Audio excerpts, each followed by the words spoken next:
नमस्कार। आपका स्वागत है टारगेट विद विश्वास राय चैनल में। बच्चों, आज अगर हम देखें तो सबसे पहला एग्जाम जो आने वाला है वो हमारा खंड शिक्षा अधिकारी बीईओ की डेट 16 अगस्त को एग्जाम होगा। ये अनिवार्यता है, यानी 16 अगस्त को एग्जाम होना। अब इसमें कोई संशय नहीं बचा कि 16 अगस्त को एग्जाम टाला जाएगा। 16 अगस्त को ही खंड शिक्षा अधिकारी का एग्जाम होगा। इस वजह से मैंने 4 वीडियो बनाने की सोची है। एक भारतीय राष्ट्रीय आंदोलन पर, जो इस पीडी क्लास होगी, पूरा सिलेबस समाहित कर देंगे हम। ज्योग्राफी पे, इंडियन पॉलिटी पे और करंट अफेयर्स पे। समय कम है और समय कम होते हुए अगर आप चाहें तो इस वीडियो के माध्यम से बहुत लाभ अर्जित कर सकते हैं। हां, मैंने पेपर एनालिसिस किया है। भारतीय राष्ट्रीय आंदोलन से जितने प्रश्न आए हुए हैं, लगभग प्रश्न आपको इस वीडियो में मिल जाएंगे। अतः रिवीजन के लिए यह सबसे बेहतर वीडियो आपको साबित होगा। इस क्लास को अगर आप इस तरीके से नजर से देख रहे हैं कि एक पार्ट 1, पार्ट 2, पार्ट 3, पार्ट 4 आएगा, तो नहीं, ऐसा नहीं है। हम इतिहास पढ़ाएंगे, भारतीय इतिहास पे पूरा आपका क्लास चलेगा, भारतीय राज्य व्यवस्था पे का क्लास चलेगा, भारतीय और विश्व के भूगोल पर क्लास चलेगा। लेकिन ये वीडियो हमेशा अपने पास रखिएगा। जब जब एग्जाम आए, तब तक कोई भी एग्जाम हो, चाहे वो टीटी का हो, सीटीटी सुपर टेट का हो, चाहे वो आपका यूपीपी का हो, यूपीएसआई का हो, खंड शिक्षा अधिकारी का हो, समीक्षा अधिकारी, सहायक समीक्षा अधिकारी का हो, लोअर पीसीएस का हो, पीसीएस का हो, आईएएस का हो, अगर इस वीडियो को आप सही तरीके से देखते हैं तो ये जरूर लाभदायी होगा आपके लिए। बहरहाल, हम आते हैं अपने टॉपिक पे। आज का पूरा एक समग्र हम अवलोकन करेंगे भारतीय राष्ट्रीय आंदोलन का। अगर मैं आपसे कहूं कि भारत का स्वतंत्रता संघर्ष, तो बच्चों, भारत का स्वतंत्रता संघर्ष 3 भागों में बांटा जाता है, यानी 3 चरणों में भारत का स्वतंत्रता संघर्ष पूरा होता है। जो प्रथम चरण है, आप ध्यान देंगे, जो प्रथम चरण है वो 1885 से लेके 1905 तक का है। और जो द्वितीय चरण है वो 1905 से लेके 1919 तक का है। और जो तृतीय चरण है वो 1919 से लेके 1947 तक है। यानी 1919 से लेके 1947 तक, यानी 3 चरणों में हम पूरा भारतीय राष्ट्रीय आंदोलन क्लियर करेंगे। अगर हम 1885, बहुत देर किए बिना हम स्टार्ट हो रहे हैं, यदि हम 1885 देखें तो 1885 कहने से ही हमारे पास एक तथ्य आ जाता है, और वो तथ्य है भारतीय राष्ट्रीय कांग्रेस। भारतीय राष्ट्रीय कांग्रेस। अगर भारतीय राष्ट्रीय कांग्रेस को हम देखें तो इसका जो जन्म हुआ वो 28 दिसंबर 1885 को हुआ। यानी जो इसकी स्थापना हुई, ध्यान दीजिएगा, जो इसकी स्थापना जो है वो 28 दिसंबर 1885 को है। 28 दिसंबर 1885, यानी, और जो स्थान है वो बंबई है, यानी बंबई में इसकी स्थापना की गई। जो बंबई में एक संस्कृत विद्यालय है, तेजपाल संस्कृत विद्यालय, वहीं पर इसकी भारतीय राष्ट्रीय कांग्रेस की स्थापना की गई। इसके जो संस्थापक जो हैं वो हैं A.O. Hume, Allan Octavian Hume, A.O. Hume. और जो प्रथम अध्यक्ष हैं जो प्रथम अध्यक्ष हैं वो हैं डब्ल्यू.सी. बनर्जी। डब्ल्यू.सी. बनर्जी, व्योमेश चंद्र बनर्जी, डब्ल्यू.सी. बनर्जी। और एक चीज और ध्यान दीजिएगा, इसी से 72 सदस्यों ने भाग लिया है इसके पहले अधिवेशन में। 72 सदस्यों ने भाग लिया, 72 सदस्यों ने भाग लिया इसके पहले अधिवेशन में। यानी क्वेश्चन पूछता है, ध्यान दीजिएगा, कि भारतीय राष्ट्रीय कांग्रेस की स्थापना कब हुई। आपका आंसर है 28 दिसंबर 1885। स्थान है बंबई, संस्थापक हैं ए.ओ. ह्यूम और प्रथम अध्यक्ष हैं डब्ल्यू.सी. बनर्जी। एक बात और याद रखिएगा, ए.ओ. ह्यूम जो हैं ये 1885 से लेके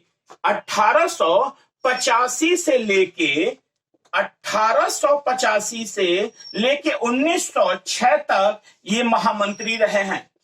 ये भारतीय राष्ट्रीय कांग्रेस में महामंत्री के पद पर रहे हैं। यानी एलन अपटन ह्यूम 1885 से 1906 तक ये महामंत्री यानी कांग्रेस के महामंत्री पद पर रहे हैं। 1912 में इनकी मृत्यु हुई। 1912 में ए.ओ. ह्यूम की मृत्यु हुई और उसके बाद 1912 में ही भारतीय राष्ट्रीय कांग्रेस ने इन्हें पिता कहना प्रारंभ किया। यानी भारतीय राष्ट्रीय कांग्रेस के जनक कौन थे? एलन अपटन ह्यूम। ये भारतीय राष्ट्रीय कांग्रेस के किस प्रस्ताव में आया? तो भारतीय राष्ट्रीय कांग्रेस ने 1912 में यह घोषित किया कि भारतीय राष्ट्रीय कांग्रेस के जनक एलन अपटन ह्यूम माने जाएंगे। यानी भारतीय राष्ट्रीय कांग्रेस से यहां से क्वेश्चन आपको मिल सकता है। और आप खंड शिक्षा अधिकारी स्पेशल बैच, खंड शिक्षा अधिकारी के बच्चे, अगर आप चाहें तो इसका एक स्क्रीनशॉट ले सकते हैं, स्क्रीनशॉट ले सकते हैं। आगे आते हैं। जब मेरी बात ध्यान से सुनना बच्चों, मेरी जहां हमें लिखना होगा हम वहां लिखेंगे।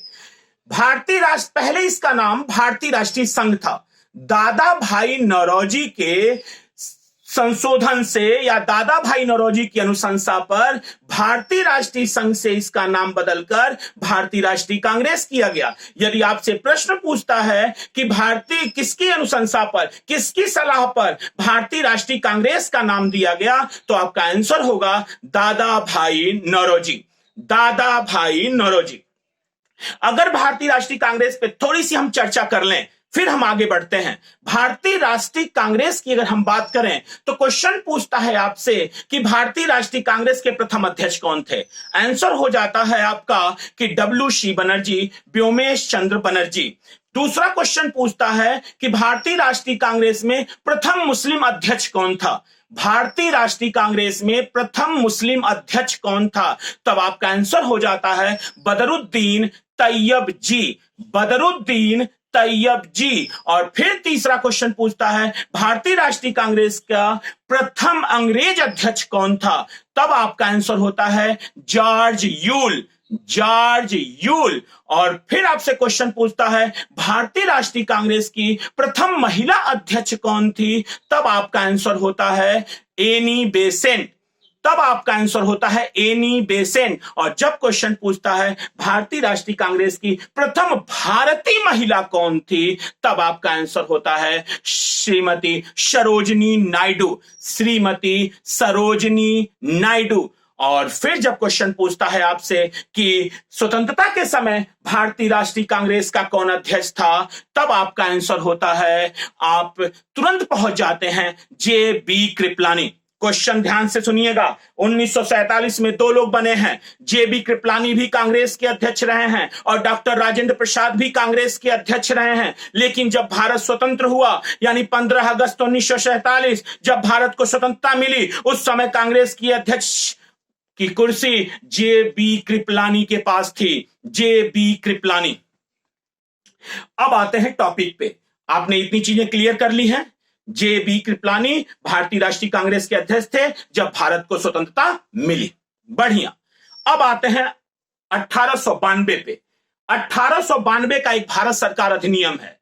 1892 के भारत सरकार अधिनियम में पहली बार कांग्रेस को, यानी यूं कहें कि भारतीयों को बजट पर बहस करने की अनुमति प्रदान कर दी गई, लेकिन अनुपूरक प्रश्न पूछने का उन्हें हक नहीं था। यानी अनुपूरक प्रश्न नहीं पूछ सकते थे, मतदान नहीं कर सकते थे, केवल वो बजट पर बहस मात्र कर सकते थे, बजट पर बहस कर सकते थे।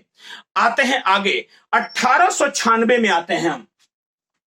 1896 में कांग्रेस का कलकत्ता अधिवेशन हुआ। कांग्रेस का कलकत्ता अधिवेशन हुआ 1896 में कांग्रेस का कलकत्ता अधिवेशन हुआ। 1896 के कांग्रेस के कलकत्ता अधिवेशन में पहली बार वंदे मातरम गाया गया, यानी वंदे मातरम गीत कांग्रेस के कलकत्ता अधिवेशन में गाया गया।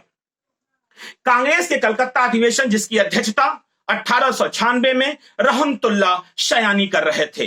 रहमतुल्लाह शयानी कर रहे थे। 1896 के कांग्रेस के कलकत्ता का अधिवेशन की अध्यक्षता रहमतुल्लाह शयानी, यानी इस समय जो अध्यक्ष थे वो रहमतुल्लाह शयानी थे। रहमतुल्लाह शयानी थे। और यहीं पर इसी अधिवेशन में वंदे मातरम गीत पहली बार गाया गया। वंदे मातरम पहली बार गाया गया। वंदे मातरम पहली बार गाया गया। हम राष्ट्रीय प्रतीक पर अलग क्लास लेंगे आपसे, तो हम बताएंगे कि राष्ट्रीय ध्वज, राष्ट्रीय गान, राष्ट्रीय गीत, राष्ट्रीय कैलेंडर, राष्ट्रीय मुद्रा, इन सभी राष्ट्रीय प्रतीकों पर हम बहुत अच्छी चर्चा करेंगे। आप निश्चिंत भाव में रहिएगा। यानी 1896 के बाद अगर हम फिर से अगर इतिहास पे नजर डालें, इसे हम क्लियर कर ले रहे हैं।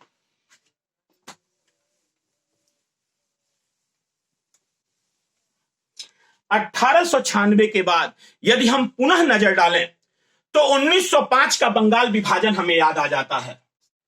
1905 में बंगाल का विभाजन हुआ।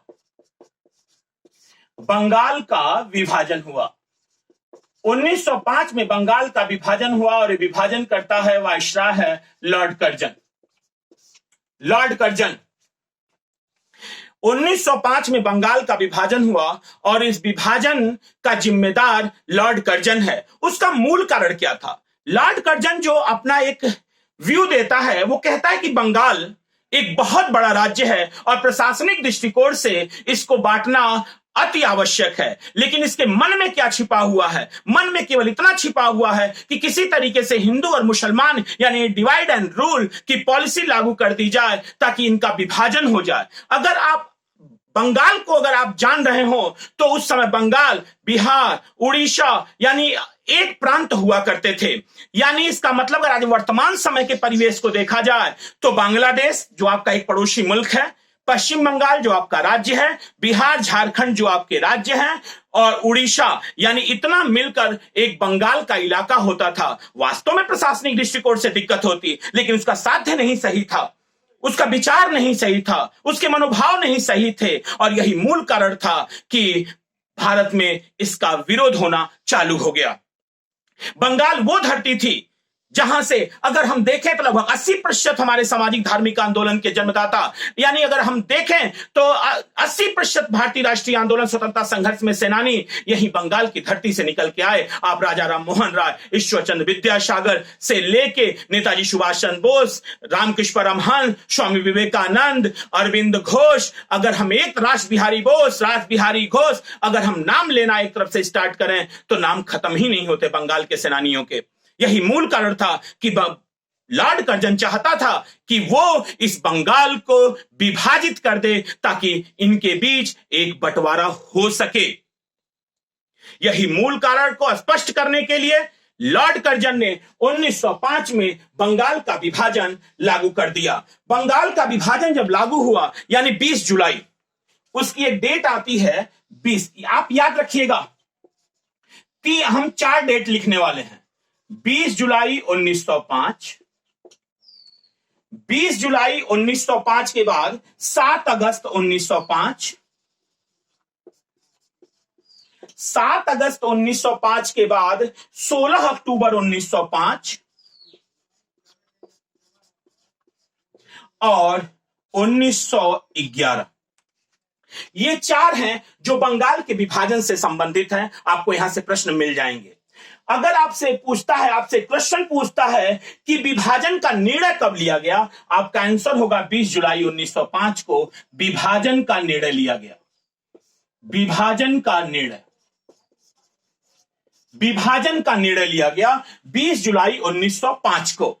अगर आपसे क्वेश्चन पूछता है कि आंदोलन कब प्रारंभ हुआ, तो विभाजन के विरुद्ध आंदोलन प्रारंभ जो है, विभाजन के विरुद्ध जो आंदोलन प्रारंभ हुआ,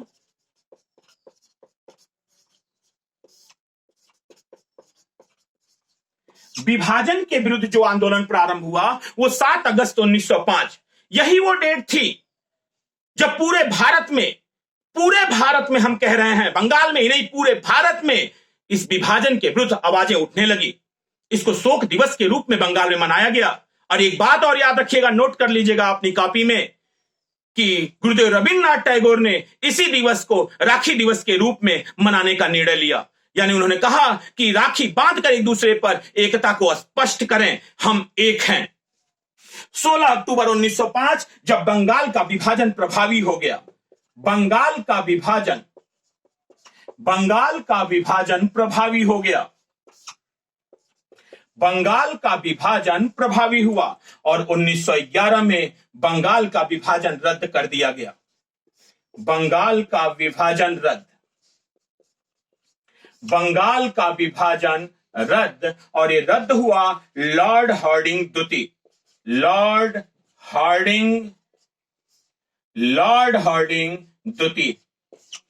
अब मेरी एक बात बहुत कान खोलकर सुन लीजिए कि बंगाल का विभाजन बहुत ही महत्वपूर्ण चैप्टर है। क्वेश्चन यहां से उठते हैं। बंगाल का विभाजन कब हुआ? 1905 में। किस वायसराय के काल में हुआ? आपका आंसर होगा लॉर्ड कर्जन। कब विभाजन का निर्णय कब लिया गया? 20 जुलाई 1905 को। विभाजन के विरुद्ध आंदोलन कब प्रारंभ हुआ? 7 अगस्त 1905 को। बंगाल का विभाजन कब प्रभावी हुआ? 16 अक्टूबर 1905 को। और बंगाल का विभाजन कब रद्द कर दिया गया? 1911 में। किस वायसराय के काल में? तो आप कहते हैं कि लॉर्ड हार्डिंग द्वितीय ने बंगाल के विभाजन को रद्द कर दिया। आपको पता होगा 1911 में ही दिल्ली दरबार का आयोजन किया गया था। 1911 में ही दिल्ली दरबार का आयोजन किया गया था। इसी दिल्ली दरबार में 2 चीजों पे निर्णय लिया गया। पहला निर्णय आया, सुन लीजिएगा, किसके काल में दिल्ली दरबार का आयोजन हुआ? तो आप कहते हैं लॉर्ड हार्डिंग द्वितीय के काल में दिल्ली दरबार का आयोजन हुआ। और इस दिल्ली दरबार में 2 निर्णय लिए गए। पहला था विभाजन रद्द, और दूसरा था कि राजधानी कलकत्ता से दिल्ली स्थानांतरित। राजधानी कलकत्ता से दिल्ली स्थानांतरित। राजधानी कलकत्ता से दिल्ली स्थानांतरित। लेकिन याद रखिएगा बच्चों, अगर आपसे पूछता है कि यह निर्णय कब लिया गया, तो 1911 के दिल्ली दरबार में लिया गया। वायसराय कौन था? लॉर्ड हार्डिंग द्वितीय था। लेकिन अगर प्रश्न इस तरह पूछ दे कि राजधानी कलकत्ता से दिल्ली कब बनी, तब आंसर 1912 हो जाएगा। यानी 1911 में यह निर्णय लिया गया और 1912 में दिल्ली भारत की राजधानी बनी और बंगाल के विभाजन को रद्द कर दिया गया। थोड़ा सा हम आपसे स्पष्ट करना चाहेंगे यहां पे एक बात, कि क्या कारण था बंगाल का विभाजन रद्द कर दिया? क्या वो हमसे खुश हो चुके थे? क्या वो नहीं चाहते थे कि बंगाल का विभाजन हो सके? नहीं। 1909 का भारतीय परिषद अधिनियम, जिसे आप मार्ले मिंटो सुधार कहते हैं, 1909 का भारतीय परिषद अधिनियम, जिसे आप मार्ले मिंटो सुधार कहते हैं, उनका ये लक्ष्य पूरा कर चुका था। उसका मूल कारण यह था कि उन्होंने सांप्रदायिक निर्वाचन प्रणाली शुरू कर दी थी। अब सांप्रदायिक निर्वाचन प्रणाली शुरू हो चुकी थी तो 100% क्लियर था, डिवाइड एंड रूल। फूट डालो और राज करो की नीति प्रतिपादित हो चुकी थी। अब बंगाल का विभाजन करना उनके लिए कोई जरूरी नहीं था। अतः 1911 में बंगाल के विभाजन को रद्द कर दिया। क्या आपके मन में विचार नहीं आ रहा कि अगर प्रशासनिक दृष्टिकोण से अगर लॉर्ड कर्जन बंगाल का विभाजन करना चाहता था तो क्या कारण था? क्या कारण था कि उसने 1911 में लॉर्ड हार्डिंग द्वितीय ने बंगाल के विभाजन को रद्द कर दिया? क्या अब बंगाल बड़ा नहीं था? क्या बंगाल अब छोटा हो चुका था? नहीं, उनका साध्य गलत था। साध्य गलत था। साधन तो सही जा रहे थे, लेकिन उनका जो विचार था वो गलत था। और महात्मा गांधी तो बार बार कहते हैं बच्चों कि साधन भी पवित्र होना चाहिए। साध्य पवित्र है और साधन यदि अपवित्र हो जाएगा तो एक समय ऐसा आएगा कि साध्य को भी अपवित्र बनना होगा, जैसे आज नक्सली समस्या भारत में है। साधन गलत हो गया। वो बार बार कहते थे कि साधन को पवित्र रखो, साध्य पवित्र रहेगा। साधन को अपवित्र करोगे तो साध्य पवित्र, साध्य भी अपवित्र हो जाएगा। अतः साधन का पवित्र होना जरूरी है। यानी मार्ले मिंटो सुधार क्वेश्चन एक पूछता है आपसे कि अंग्रेजों ने पहली बार फूट डालो और राज करो, डिवाइड एंड रूल का प्रतिपादन कब किया?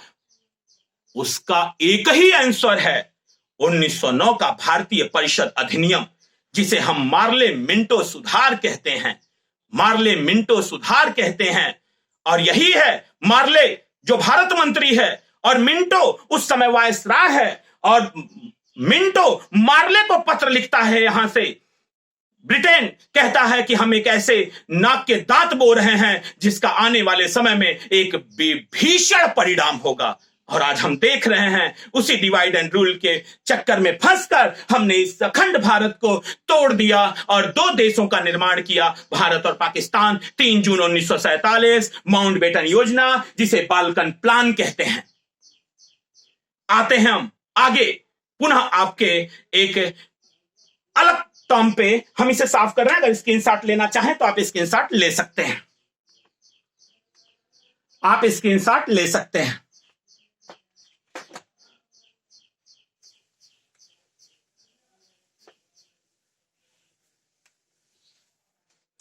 उन्नीस सौ सात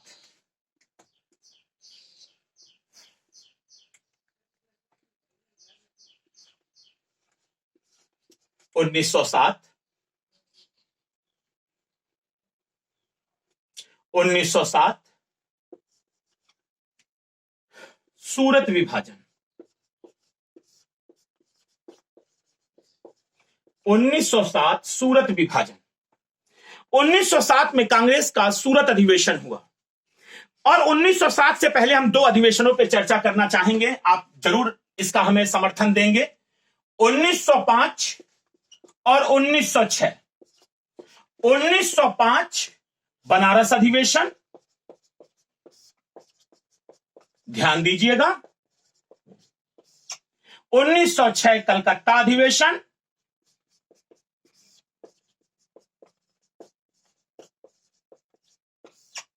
और 1907 सूरत अधिवेशन।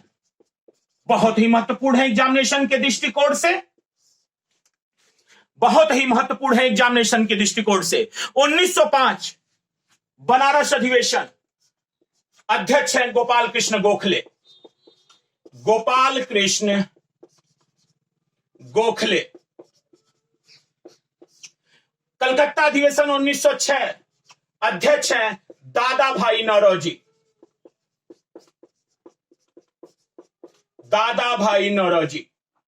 1907 सूरत अधिवेशन, अध्यक्ष हैं रास बिहारी बोस। याद रखना बच्चों, रास बिहारी घोष नहीं, रास बिहारी बोस। रास बिहारी बोस जो हैं वो उदारवादी दल के हैं, रास बिहारी घोष गरम दल से हैं। तो उदारवादी दलों का वर्चस्व है कांग्रेस पे। जब हम फुल क्लास लेंगे भारतीय इतिहास का तो आपको एक एक बातें स्पष्ट होंगी। ये क्लास स्पीडी क्लास है और खंड शिक्षा अधिकारी के एग्जामिनेशन को देखकर स्पेशल बनाया गया क्लास है। तो गोपाल कृष्ण गोखले 1905 बनारस अधिवेशन, याद रखिएगा बच्चों, इस अधिवेशन में स्वराज शब्द का प्रस्ताव लाया गया। स्वराज शब्द का प्रस्ताव लाया गया। स्वराज शब्द का प्रस्ताव लाया गया। 1906 कलकत्ता अधिवेशन, स्वराज शब्द का प्रस्ताव पारित, स्वराज शब्द का प्रस्ताव पारित किसकी अध्यक्षता में? दादा भाई नौरोजी। 1907 सूरत अधिवेशन, कांग्रेस का विभाजन, कांग्रेस का विभाजन मुद्दा, कांग्रेस के विभाजन का मुद्दा क्या था? मुद्दा था बंगाल के विभाजन पर, बंगाल के विभाजन पर असहमति, बंगाल के विभाजन पर असहमति मुद्दा बन गया, मुद्दा बन गया बंगाल के विभाजन पर असहमति। गोपाल कृष्ण गोखले का एक कमेंट कोट करते हैं, वो कहते हैं आने वाली पीढ़ियां शायद हमारे कार्यों को कम आंकेंगी, लेकिन यदि मेरी पर्यावरण और परिस्थिति को देखेंगी तो उन्हें यह महसूस होगा कि हम जितना कर सकते थे उतना किया। ये उदारवादी दल के नेता हैं। अब वहीं पर हम बाल गंगाधर तिलक को लें तो कांग्रेस को बेगिंग इंस्टीट्यूट कहते हैं भिक्षा मांगने वाली संस्था है, हमें छीन कर लेना होगा। यही कारण था 1897 में उन्होंने गीता रहस्य का एक कोट ले लिया और अपने पेज पे डाल दिया, और जिसके कारण 6 महीने की उन्हें कारावास हुई। क्वेश्चन पूछता है पत्रकारिता में जेल जाने वाले पहले व्यक्ति कौन थे? आपका आंसर होता है बाल गंगाधर तिलक, बाल गंगाधर तिलक, क्योंकि वो गरम दल से आते हैं। बोर्ड पे अगर हम यहां देखें 1905 बनारस अधिवेशन, स्वराज शब्द का प्रस्ताव पारित हुआ, अध्यक्ष गोपाल कृष्ण गोखले। 1906 कलकत्ता अधिवेशन, स्वराज शब्द का प्रस्ताव पारित हुआ, दादा भाई नौरोजी। यहां प्रस्ताव लाया गया, यहां पे प्रस्ताव पारित हुआ, और 1907 सूरत अधिवेशन, रास बिहारी बोस, कांग्रेस का विभाजन हुआ, मुद्दा बना बंगाल के विभाजन पर असहमति, बंगाल के विभाजन पर असहमति। तो कांग्रेस का विभाजन किस अधिवेशन में हुआ? आप कहते हैं सूरत अधिवेशन में हुआ। सूरत अधिवेशन की अध्यक्षता किसने की? आप कहते हैं रास बिहारी बोस ने की। आते हैं टॉपिक पे, एक नाम है यहां पे, आपको यहां से क्वेश्चन मिल जाता है आपको कि भारत का वयोवृद्ध नेता, grand old man of India, grand old man of India, grand old man of India. Hindi में कहते हैं भारत का वयोवृद्ध नेता, हिंदी में कहते हैं भारत का वयोवृद्ध नेता। आंसर है दादा भाई नौरोजी। क्वेश्चन पूछता है राष्ट्रीय आय का मापन सबसे पहले किसने किया? राष्ट्रीय आय का मापन किया, राष्ट्रीय आय का मापन किया, राष्ट्रीय आय का मापन किया। अगर इनकी पुस्तक लें, the voice of India, Rast Goftar, clear, a poverty and un British rule in India, 3 किताबें जबान पे रख लीजिए। रफ्त गुफ्तार, दूसरी किताब द वॉइस ऑफ इंडिया, तीसरी किताब a poverty and un British rule in India. ये 3 किताब इनकी बहुत महत्वपूर्ण है, भारत के वयोवृद्ध नेता माने जाते हैं। हम सामाजिक धार्मिक आंदोलन पर जब चलेंगे तो एक बृहद तरीके से इनके संगठन पर भी हम चर्चा करेंगे।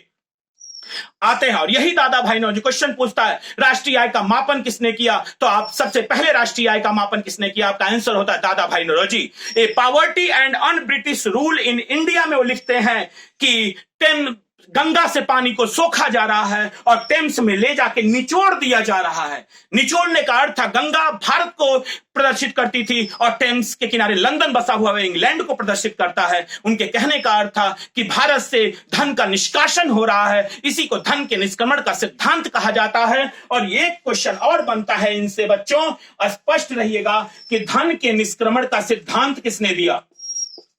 धन के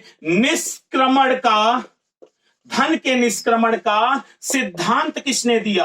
आपका आंसर होता है दादा भाई नौरोजी। धन के निष्क्रमण का सिद्धांत दादा भाई नौरोजी ने दिया। धन के निष्क्रमण का सिद्धांत दादा भाई नौरोजी ने दिया। बहुत बढ़िया, आगे आते हैं हम, आगे आते हैं।